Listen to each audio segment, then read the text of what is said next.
Okay guys, so I'm going to explain now how to take apart the gearbox, or my version of how to take apart the gearbox the most efficient way, and a couple of the most important parts of kind of bits you want to look out for as you're doing it, alright?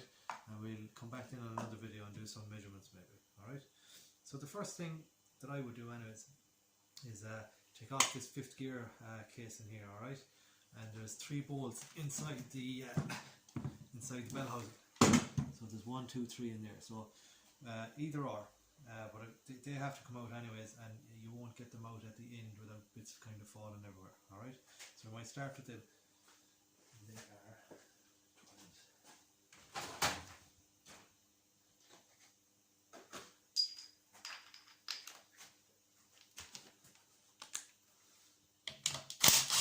12.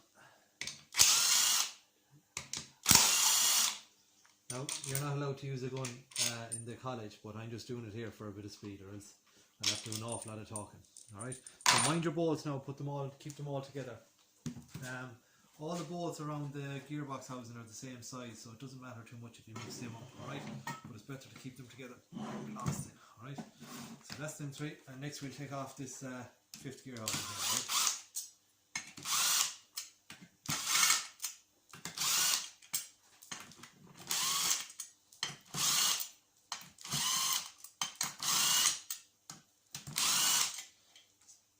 Obviously someone didn't fully tighten them the first time.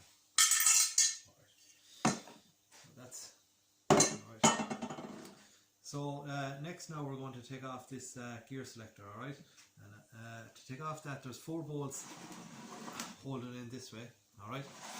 And there's a kind of a stud here for the interlock mechanism, alright? We'll explain that in a little while, alright? So this has to come out on these 4. They are 14, I believe.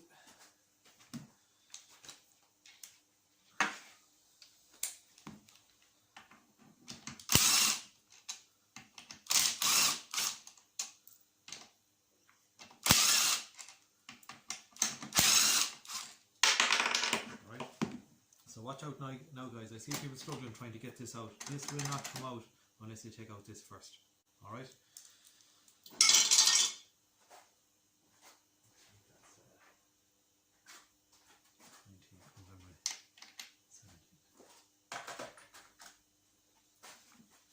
Now, like I said, I'll be using the gun, but you won't be allowed to. A good one for this, lads, is a speed bar. I might show you later on, it makes it handy, alright? So that goes there. I'm going to keep everything together now, lads, because it's very important to be able to do this quickly and efficiently, that you want to be able to take it apart, do a few measurements, and get it back together within the hour. Alright?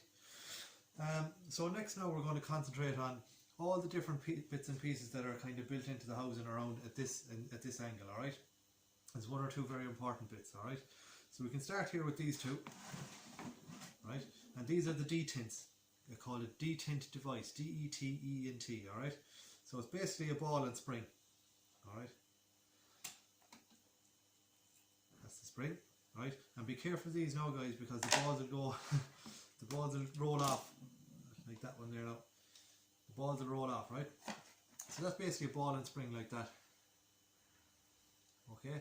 And what that does is it keeps a small bit of pressure on this selector in different positions, and it gives the driver a bit of feel when they engage gear, and it also holds the selector in gear once it's there. I'll show you the notch in it after, alright?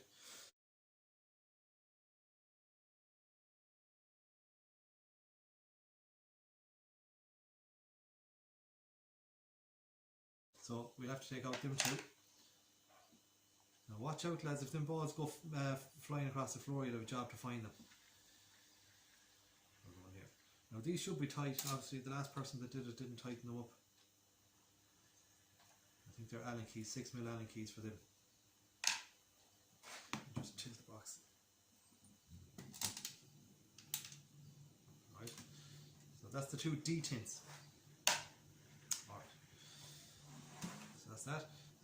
The next one now, lads, this is probably the most important bolt, or the most bolt that people make a mistake in the whole gearbox. Okay? And that's this one here. And what that does, guys, is it holds the reverse selector shaft in place, okay?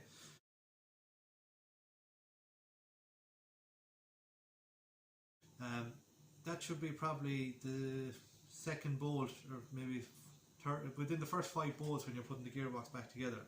Because if that doesn't line up, you're going to have to take the whole thing apart again afterwards and line it up after, okay? So I'll show you how that works when you get a strip, but this is the golden bolt. It's very important to keep an eye on this, alright?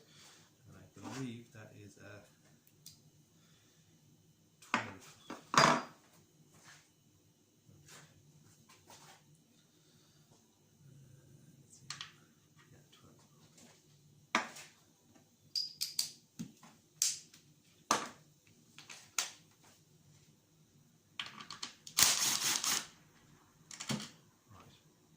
So we mind that one now, lads. We put it away so you can see it. Okay. Next we can take off this plate here. Now usually, lads, the 5th gear would be here, but we have it off because it takes too long to pull, alright? But for the most part, if you're doing a gearbox, you'd have 5th gear here, and you'd have to pull off 5th gear before you can take off this housing, alright? I'll show you now in a minute how it works. I'll take off this plate.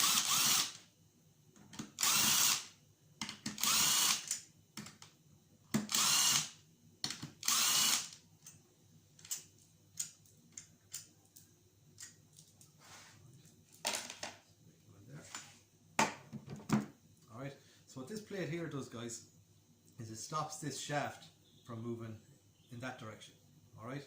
So it stops these shafts from going in that direction if you press the clutch, or if there's thrust loads inside the gearbox, alright? What they call it, thrust. Alright. So next now we can take off these circlips. The circlips to stop the shafts going in that direction, alright? So you can get a circlips pliers, but these circlips are kind of gone a small bit weak from people taking them on and off all the time. Make sure you're wearing your safety glasses for this now, guys.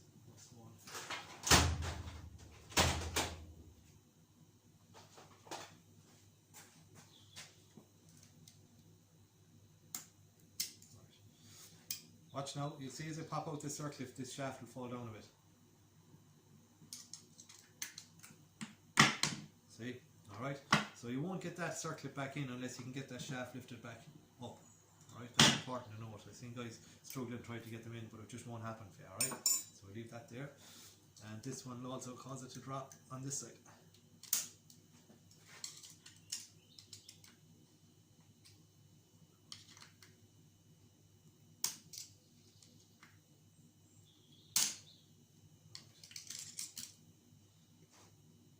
Alright, so watch what happens when you take out the circlip.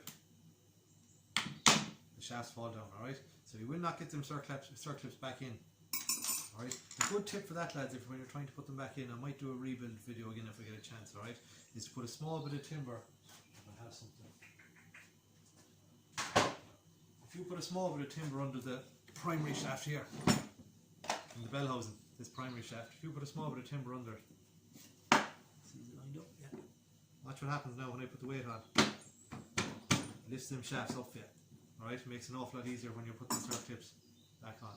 Alright, so that's just a kind of handy tip for that. I'll take it out again.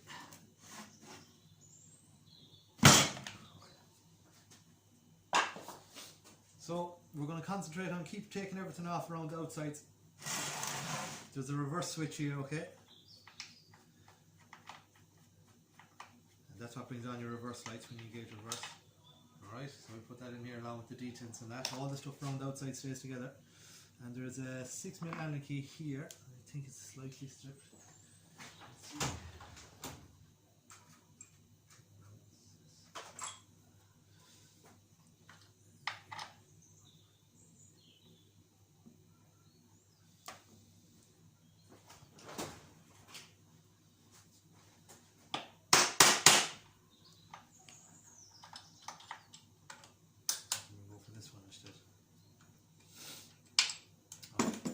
All this stuff has to come out, lads. You might get the gearbox apart, but you won't get it back together unless you take this stuff out. Alright?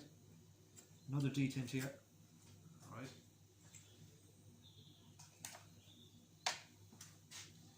Should be a little ball in there. There we go. Alright, so we're keeping it all together in these boxes now, so it makes it an awful lot easier to put back together. Alright, that one, I might have to get the right script on it. Someone obviously tightened the life out of it, putting it back together last time.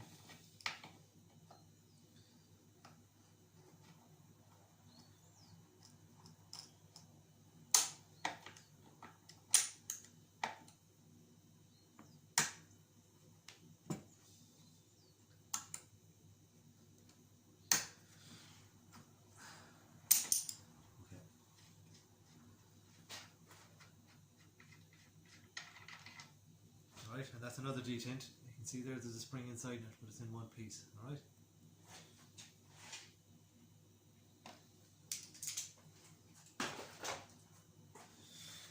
Okay, so I think that's everything around the outside of the gearbox here. So we can start taking off these housing bolts now, right? So I'm going to just slip them off with the gun.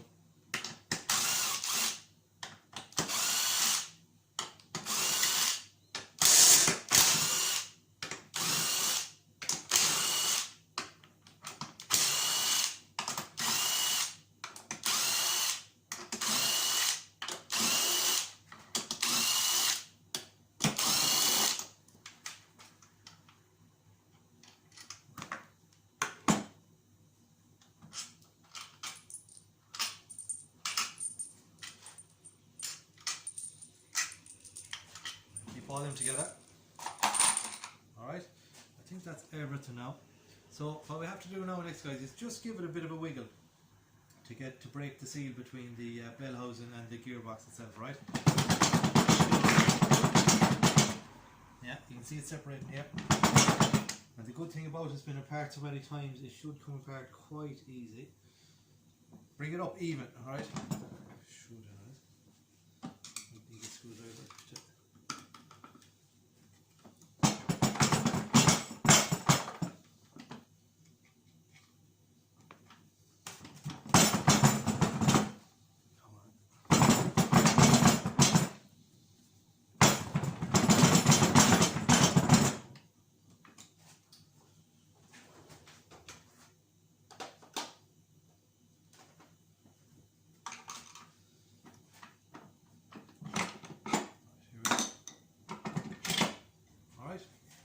So that's the casing of the gearbox removed now, so we can see all our gears. Keep that all together. Alright, so just be careful with this now, guys. We don't want bits falling out or anything, alright? But just for the state of it, for a demonstration, we'll say. Alright, if we look at the primary shaft here, where it goes into the box, alright, that's what we call the primary. That spins this shaft here, alright?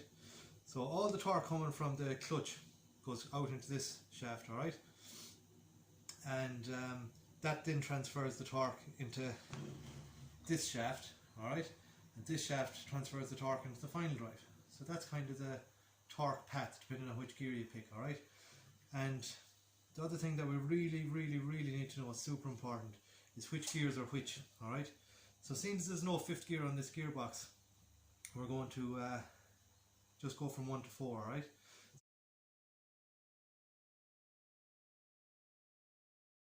So this is first gear in here, closest to bell housing, alright, down the bottom here. Then we have reverse, that's the straight cut or spur gears. Second, third and fourth on the outside, alright? That's super important to know, lads, in case you're asked to do something like a gear ratio calculation or something like that. If you're asked to do it on fourth gear, you have to make sure you know that that's fourth, third, second, and in here is first, alright? And one other thing now, call it off then. Alright, this is the shaft that I was on about with the super special golden bolt, alright? That goes in through the housing and it goes into this hole here. Alright, so we have to make sure that that lines up, because if this shaft is turned, there's no way we're going to be able to get the bolt in to it then, alright? So just watch out for that, lads. There's a little kind of a marking on the shaft. Alright, there's a little notch on that shaft there. Alright, and that has to point to this corner of the gearbox, so just watch out for that. Alright, so that's the reverse. We keep all that together. I'll thread my reverse bolt in there so that I can mind it for later. Alright, and there's a reverse selector here.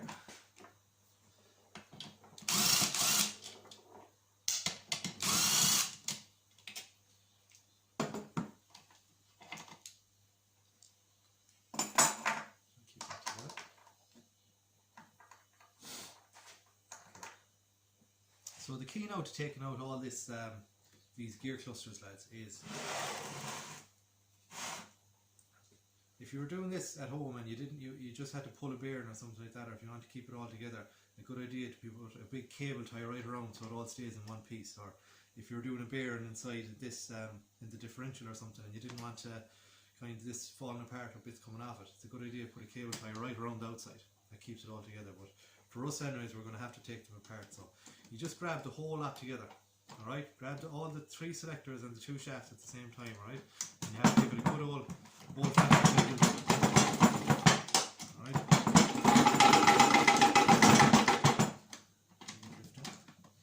And a bit of pressure up the way at the same time. It should go.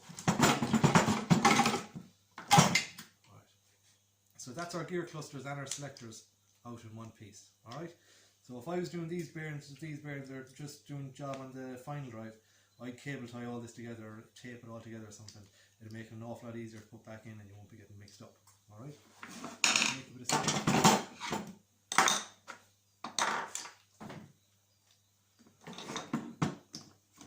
That's kind of that, lads. That's how you strip a gearbox. The final drive comes out like that, alright?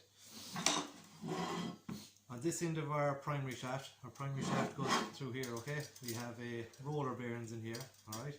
They're good for taking, have I mark it here? Yeah. Roller bearings are good for taking radial loads, lads, which means loads out this direction. Alright, and on this side of it, we have what's called a tapered roller bearing. Alright, so it's like a roller bearing except it's tapered at an angle. And what that can do is it can take a radial loads this way, alright? But it can also take thrust loads this direction, alright? So if there's pressure going that way on the final drive or that way on the final drive, it can also take them, alright? I think on the primary and secondary shaft, or input and output shafts, we have ball bearings here, alright? So if you're asked to describe what kind of bearings holds that primary, or is kind of supporting that primary shaft, you'd have to say there's ball bearings on the 4th gear side and there's roller bearings on the bell housing side. Alright? The same goes for the secondary shaft. Okay? So I'll kind of show a few measurements in the next video maybe and see how it goes. I think that's about the size of it.